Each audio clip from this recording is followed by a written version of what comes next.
All right, let's move on then. Let's go down south. Down south, are we looking at Austin? No, we're looking at Orlando. Silly. Um, Close enough. another team that has turned over everybody. I believe that they are now going somewhere between 14 players in and 12 players out. So some bigger names in there. Luca Petrasso is in, as we mentioned from TFC. He's gone. Felipe in free agency. Mauricio Pereira's re-signed. Generation Adidas. Shakur Mohammed, excuse me. Rafael Santos from Cruzeiro. Martin Ojeda from Godoy Cruz. Pedro Gallese was re-signed, and Ramiro Enrique from Banfield. On the way out, Junior Urso had his contract terminated. Tesho Akindele retired. Jean Matinho went over to Spezia. Alexander Pato, Benji Michel, Benji Michel both had their options dropped. Alexander Alvarado was transferred out. Andreas Pereira traded. Ruan traded. Mulroney transferred out. Talk to me about what they need. Oh, actually, before you do that, let me talk about some rumors that there are. This is one of the first teams that we have that are rumored to other players. Um, Dagor Dan Thor Hallison, a center mid, an Icelandic center mid, is in the rumor mill.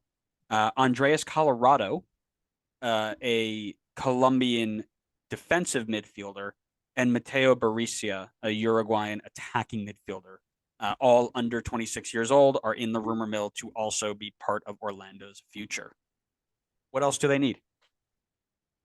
I still think they need some help at left back. They obviously brought in Luca Petrazo, but that's really all they have right now with the loss of Matinho.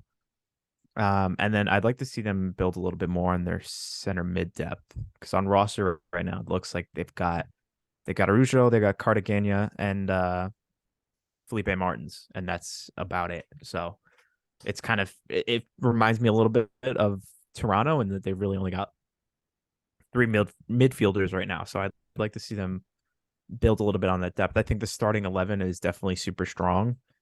So I don't think they need to go and get someone that's starting level necessarily, in my opinion. But I would like to see them kind of fill in the last couple of pieces to the puzzle for them.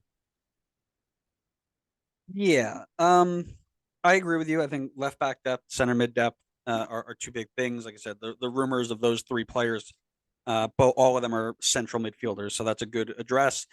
It looks like they're going to go with the Kyle Smith Luca Petrasso combo at left back. Doesn't fill me with a ton of confidence, but you do you, fam. I Hmm. also think striker depth would be a nice thing to have. You've got a very, very good starting 11, as you just mentioned, and that front five of Cara, Torres, Ojeda, Pereira, and whoever else they want to put up there is going to cause a ton of problems. Um, but if one of those goes down, who's next? And really, the only person they've got on that list is Jacqueline. So, would like to see a little bit of striker depth as well.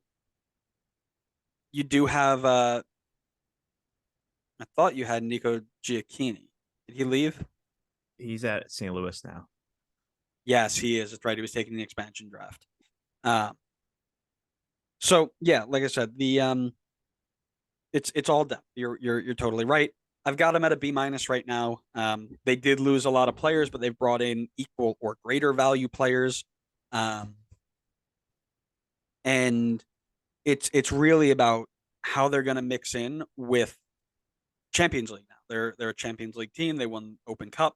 So how are they going to handle all of those games? Are they going to be that one team that makes a Champions League, comes back the next year, and is bottom of the league? Um, Pere has got a lot of work to do on making sure that they can handle that. So we'll see. Yep, I've got him at a B minus as well. Basically, the exact same reasons. There, I think there's going to be a lot of games for them this season. It's going to be really important for them to build on the depth, and I think there's still some pieces that they have to fill in if they're gonna, or either that, or they're gonna have to just pick and choose which competitions they want to focus on. Yep, 100%.